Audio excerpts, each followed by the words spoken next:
Voici une Alpine qui fait très peu de bruit. Et pour cause, ce véhicule unique est hybride, électrique bioéthanol.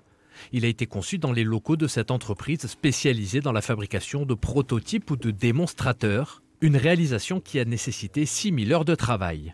La plus grosse difficulté, ça s'est situé au niveau du train avant, puisque c'était simplement un train avant directionnel sur l'Alpine qui est une propulsion, la 110. Et nous, on a intégré un train avant électrique, donc il a fallu tout simplement déjà passer des arbres de transmission, intégrer tout ça dans un espace qui n'était pas du tout prévu pour ça à la base. Et voilà le résultat. Un pari réussi donc, même s'il y a encore quelques vérifications à effectuer après les premiers kilomètres roulés.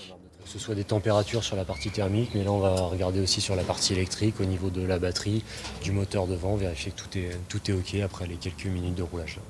Mais attention, ce véhicule ne sera pas mis en vente ni fabriqué à grande échelle. Il sert avant tout de vitrine pour l'entreprise qui ne peut pas forcément communiquer lorsqu'elle travaille avec des marques automobiles. Quand on travaille derrière les constructeurs, on est obligé d'être en confidentialité, sous NDA, on appelle ça, et on ne peut pas dire ce que l'on fait ou montrer ce que l'on a fait dans le véhicule. Là, c'est pour nous la façon de pouvoir montrer notre capacité à mener un projet de A à Z. Et puis, à l'heure où le mode de fonctionnement des véhicules évolue, il faut aussi savoir se placer sur le marché. On parle de l'hydrogène, on parle qui se transforme en électricité, l'hydrogène en combustion, on va parler de moteur électrique, de batterie, de nouvelles générations de batteries qui arrivent. Tout ça, c'est pas encore écrit, mais en tout cas, il va falloir faire beaucoup d'essais, faire beaucoup de validations pour faire ces éléments-là.